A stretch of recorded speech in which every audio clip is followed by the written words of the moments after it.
Well, good morning, afternoon, evening, wherever you are.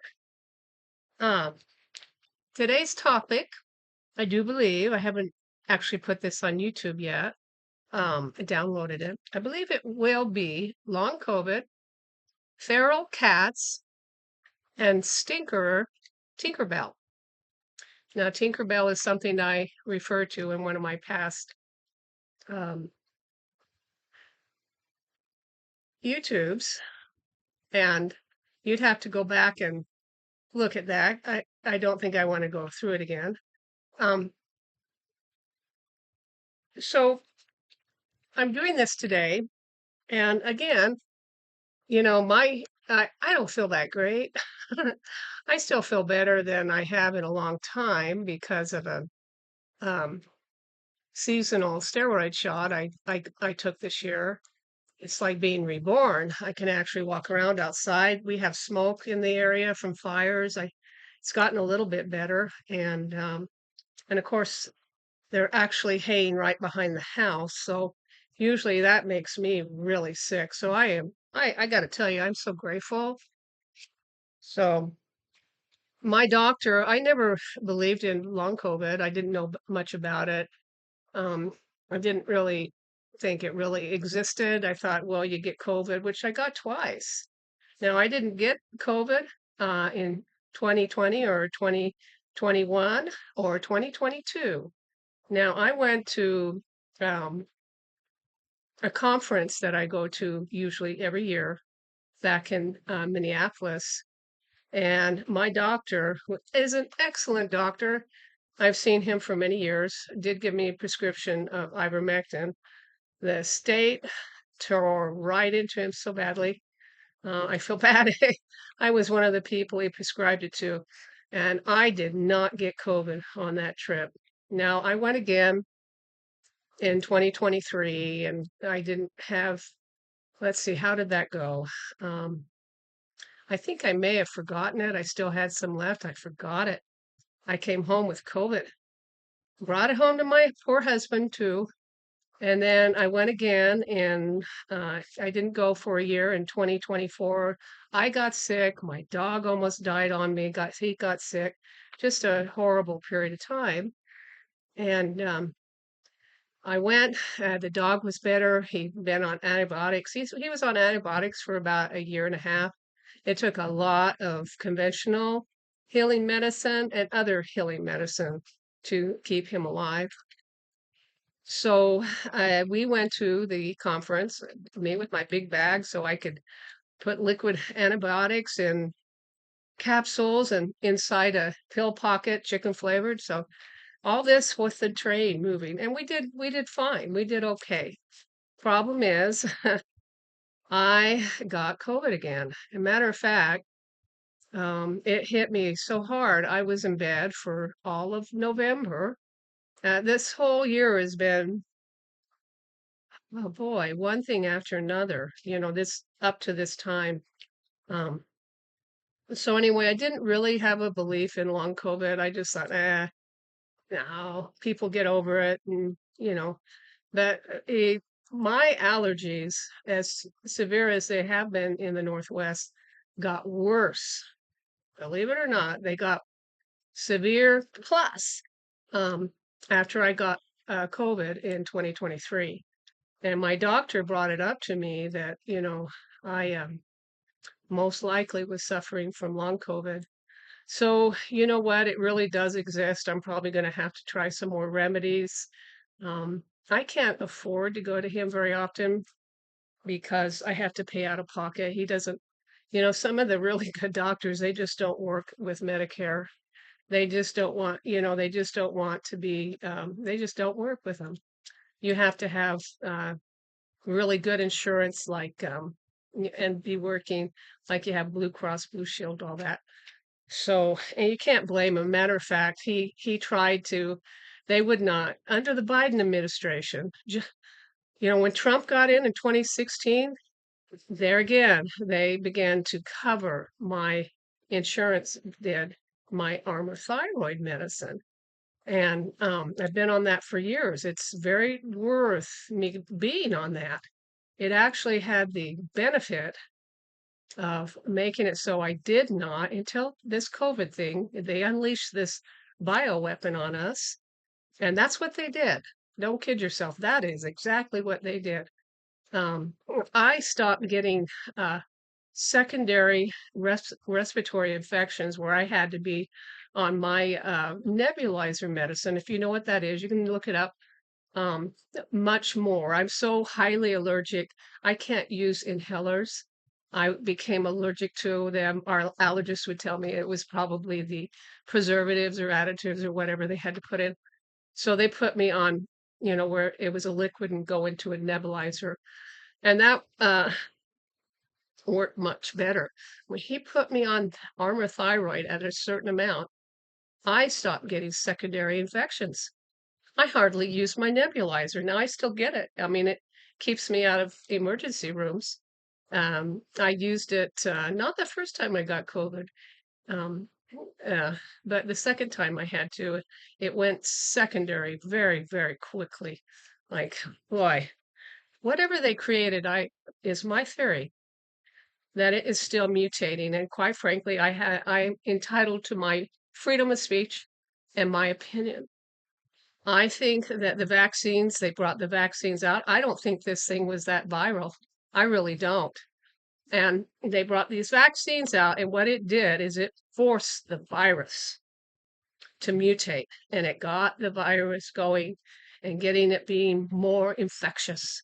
And, the Delta uh, strain was pretty bad. Again, you were seeing some people go to the hospital and still not in the numbers that they were telling us. So, I'm sorry, but I really do question the narrative. I do. My family, all of them took the shots, and I don't blame. Lots of my friends did. So, um, people were just scared.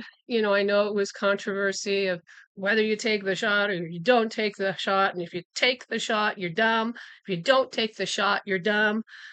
We got so polarized over the whole thing, where unfortunately, I think the whole thing was against the people, um, by a nefarious group. Okay. So that's how I feel about it.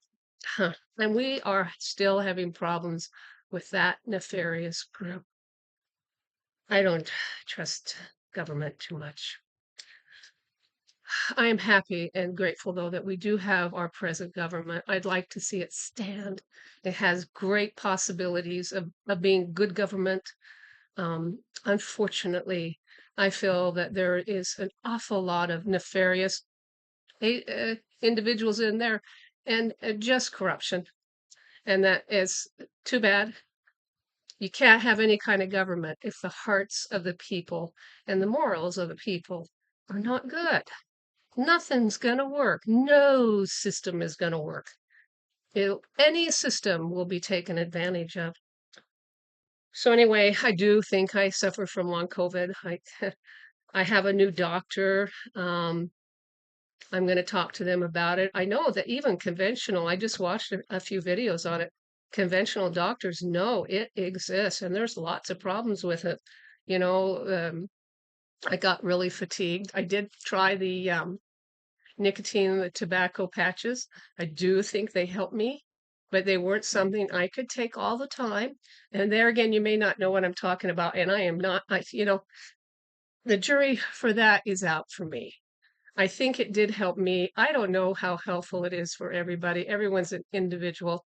I could not take them long term. There are people out there saying wear a patch all the time. Boy, I not for me. Not for me. I do think it helped for a short period of time. It was shown to in studies, supposedly. They would put people on like a 7 milligram patch for 5 or 6 days, and it would cure them uh, of the long COVID. So maybe I'm on my way back up. Gosh, I hope so. It would be nice. Um, so that's what I have to say about long COVID. I don't know if there's any of you out there suffering from it. I'd love to hear from you. I'd love to hear what you've learned, what has helped you. I was taking, oh, what was I was taking lithium orotate, I believe it was, for a while, because I actually got this flashing in my eyes for a while. Really weird. And it was with the COVID. It started with the COVID the first time. Well, I took the lithium orotate for quite a long time. It stopped. And I have very fragile bone structures in my sinus cavities from being so ill in the Northwest and getting massive polyps in my sinus um, cavities and so many sinus infections. The surgeon, when he did the surgery on my sinuses, which was supposed to take one time, it took two. Said I had paper thin bone structure in my sinus cavities, so it would probably be easy for something to get in my eyes. I did find that that helped. A matter of fact, I may go back and start that again. I don't know. We'll see. I do still, like today, I'm kind of tired. It may just be the heat, like it's like 96 or 98 out, and I went shopping and just being in the heat, my Shih Tzu, no way, we're not letting him down on that asphalt, getting his feet burnt. So he gets up off the ground. Some people think, they see me put him in a stroller, but you know what? He is my service dog.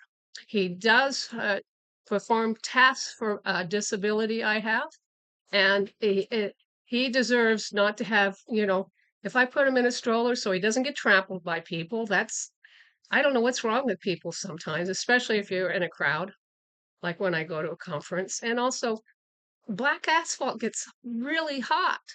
So, I don't know what people do with bigger dogs in hot weather. Honestly, I don't, because their paws are going to get burnt really bad.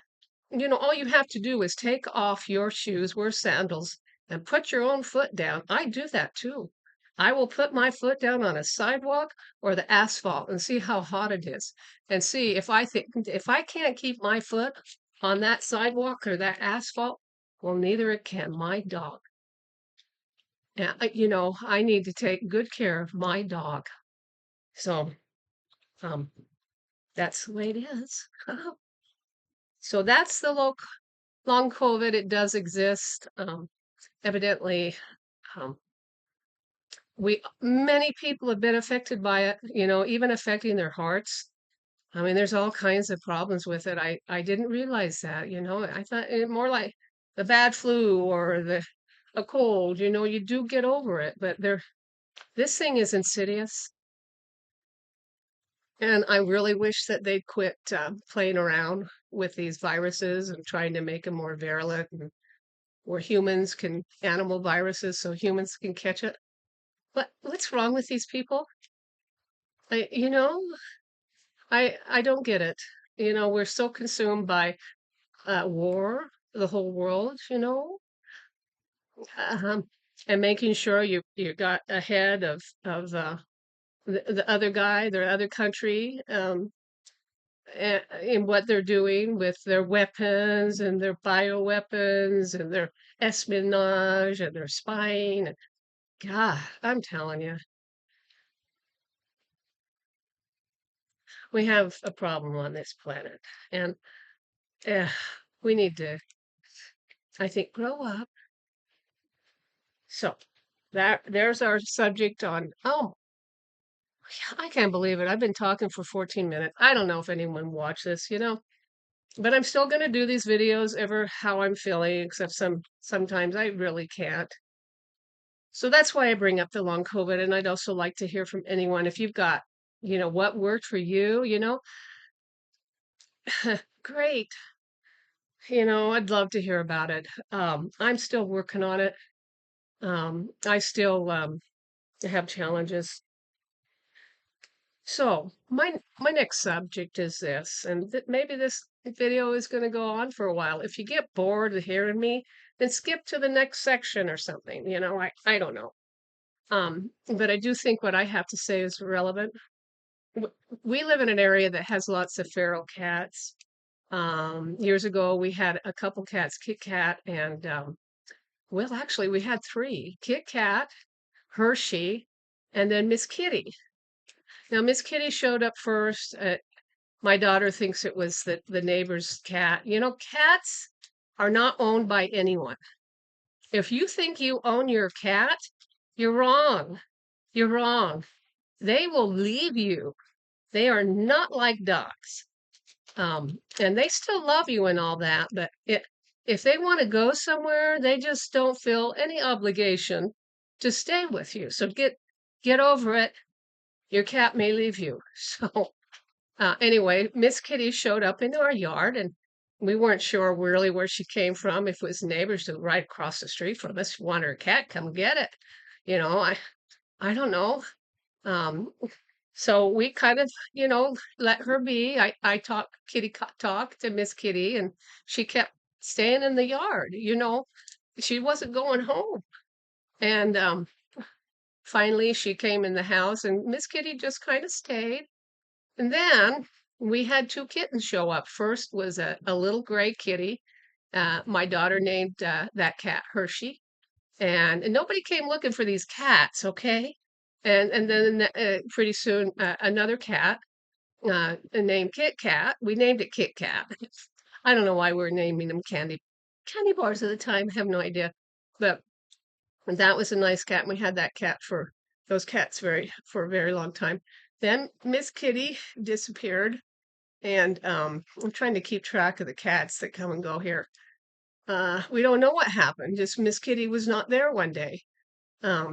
She was getting older. You always worry that maybe an owl. We got big owls that can get cats and small dogs and cats.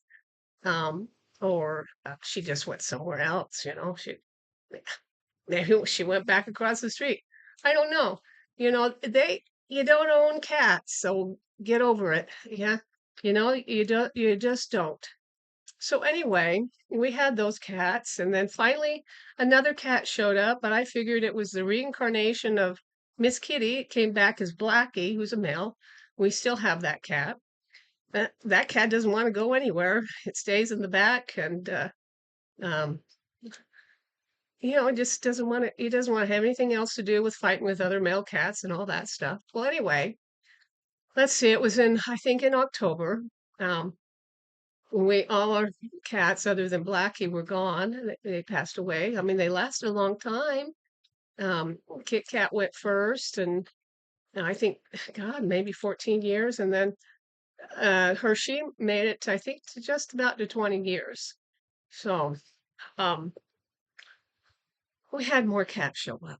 My husband has quite a um, heart for the strays. And for the birds, he goes out and feeds the birds. We don't own the birds either. They come and go. They go and do what they want. And so, well, the first cat to show up was we called him Tiger. And then a few days later, this other little cat showed up, and she was so happy to see us, and it was like she was doing a dance. She had these long legs. It was like she was still a kitten, and she just did a dance, so we called her Dancer. And well, it turns out Dancer was pregnant, and she and I didn't realize that cats can have babies so young. They can by 4 months. Wow. And they can have more than one father too, by the way. And so anyway, she had 2 kittens. She had Lovey, which I think is probably Hershey come back after a couple years, because she looked a lot like Hershey, and she acted, well, we called her Lovey because she wanted to stay in the house. She wanted to be with the humans.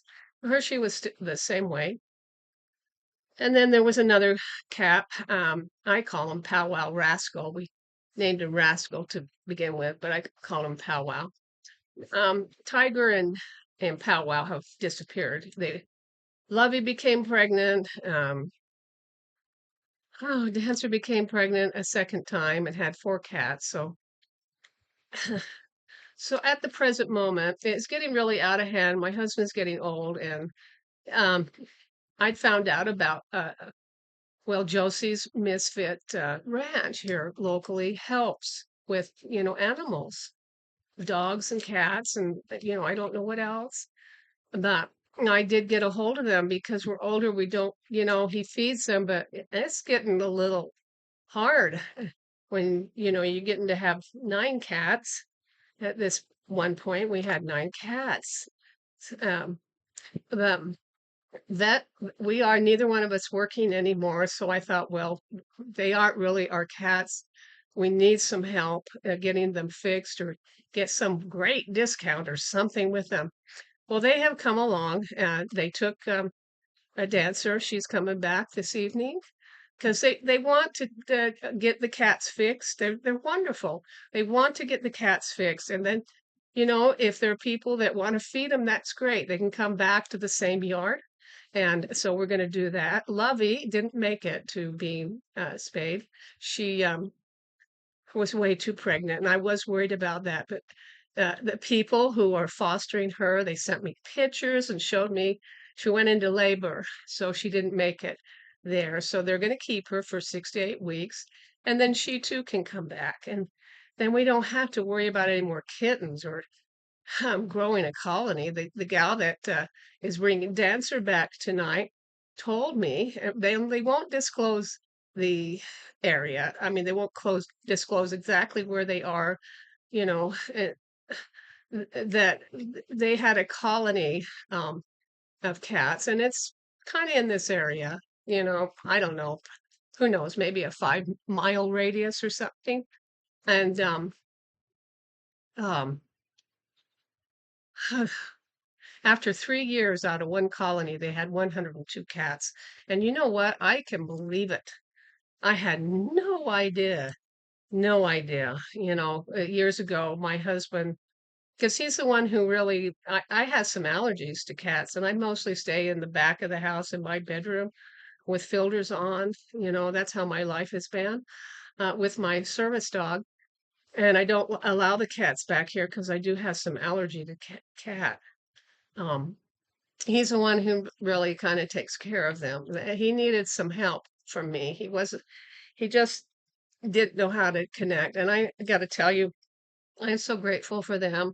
I don't have money to give, but maybe I can volunteer and help them in some way. And I think we are helping in that, the cats are coming back to us. They're fixed, and they're also going to, do the kittens. I am so grateful. We just no more baby cats. No more kittens. Nobody wants them. So this is the thing I'm bringing feral cats up with, is that if you've got a service that will help you with the cost of getting them fixed, go do it because there's way too many cats. They're not valuable to people and they deserve to have homes and have humans love them because I'm telling you, they're so cute. They just reach right into your heart. And it doesn't matter if they want to go off somewhere, okay, that's fine. Powwow Rascal and Tiger left. They probably weren't interested in a pregnant cat and a nursing mother. Males, So it's really interesting. It's really the female, and it seems like in all species that make the communities. The females stick together and work together. And the males are kind of just out roaming. Seems like. Although I do think that Tiger actually protected and took care of Dancer. And he was really, cute with um, the 2 kittens that Dancer first had too. Just very loving. He was a nice cat. He was a great big old tomcat. But he's gone, and now I don't know what happened to him. You worry what, did a coyote or an owl or boy, they'd yeah, it was a kind of big cat. But it may be, I think that they just left to, you know, go on their way for greener pasture. So it is really the female on this planet that creates a community. Yeah, they stick together. So even with cats, I think you're told the cats are solitary hunters. They don't, they're loners. I don't think that's true. I do not think that's true at all. I have to ask this gal some more questions. Yeah, she said a colony, so that means they're really actually a group of females raising their cats. I think, you know, probably make an interesting study. But I think we really, in the places that there's feral cats, there needs to be, you know, if you can find at least people who will feed them like we do, um, and get them fixed. So there's not so many. And then the cats, because they are valuable, will become valuable to humans. And that's what I got to say about feral cats. I'm very grateful for the help. Um, so now, here's the last subject. And boy, did this go on. I'm surprised that I can come around like I do when I'm ready to take a nap, but I can talk a lot here. Um, I brought up Tinkerbell, and I don't know, was it my last video? I don't know. It's pretty recent here. Um, about how we are consciousness. We're like little orbs, and the experience I had when my neighbor died, and I saw something come through the same day that she died. I didn't, you know, her dog came over. I didn't know what was going on. I did see an ambulance. You know, sometimes when you live rural, you know, I have had a hard time connecting here. You think it's more friendly, but I don't know. I'm not. I was raised in a city. I find that I people talk more and more friendly in the city to me.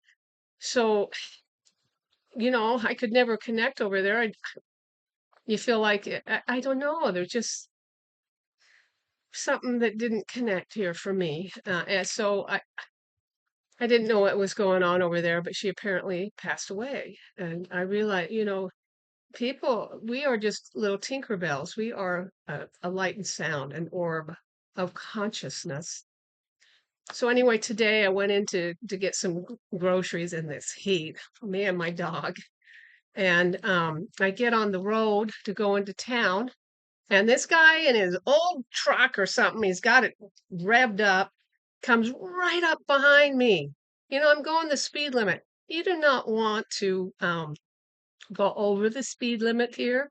You'll get a ticket. So I don't. It came right up on my rear end. And, you know, I could just tell, I could just look at my rearview mirror. It's young Mel, young redneck Mel with a beefed up truck, you know, young one, I'm sure. And I really started getting annoyed. I mean, it started getting me mad, you know? And then I thought about this Tinkerbell thing, and I just thought all of a sudden, well, you little stinker Tinkerbell. And some of my anger went away. And you know what? This is how consciousness works. Our consciousness goes out. All of a sudden, he stopped tailgating me, and immediately. And I think, you know, there was more love in me. And, you know, a little stinker Tinkerbell, you know, what are you doing? And so he was all of a sudden respectful, and he must have felt something, but he immediately quit.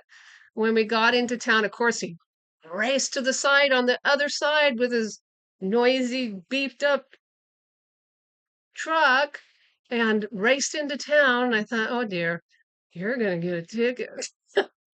So I don't think he got a ticket, but I saw him again over at Safeway, and you know, definitely just young males, you know, they can't help themselves. They really can't. They're so full of it. They just got, you know, I just think they can't help themselves. So I'm glad I changed my attitude to something more loving, and you can do it too. If you just see people, we're just Tinkerbells, all of us, even the nefarious people you don't like in government and all that, you know, just Tinkerbells, you know, and some of them are, God, you dark little Tinkerbell, you know. So it lightened it up for me. And I think the more we can do that for ourselves, and we send more love out on this planet needs love. There is way too much hate. There really is. So The more love we can send out there, um, I hope you got this far, because it's probably the most important thing I'm going to say is practice that love as much as you can. You'll feel better too. You know, those negative emotions, they're not good for you. They're just not. And if there's someone you're having a dispute with, just see him as a Tinkerbell. You know, you stinker Tinkerbell, or whatever. My friend brought it up to me because I brought, this what I had come up with us being small orbs, which I think we really are when we're seen after we no longer we leave the body. Um, I said, and Tinkerbell used to get mad, and it's true. Remember the Disney Tinkerbell? She'd get mad about things, and she'd kind of go off and be kind of naughty about things. So we're we're all the same way, and I'm not so sure that God doesn't see us as stinker Tinkerbell sometimes. That's why we're here, and we're learning. To me, we're learning more about love. That's what's really important over everything. Um, is love. It really is, and we're having a real challenge with learning how to love like God on this planet. We just got to practice, practice, practice as much as we can, I think, and we'll see a better world. I think we will. That's my way of making a contribution. So I hope you enjoyed this video. Comment if you would. And oh gosh, if you like it, then give the like and subscribe. You know, it helped me build the station, and it also, be kind, please. But I'd like to know what you're thinking, what you wonder about. It helped me come up with titles and content. Trying to think of something every week. Gosh, wow! I didn't. It'd be nice to get some input. That's what I'm saying. So listen, I hope you got this far, and love to you.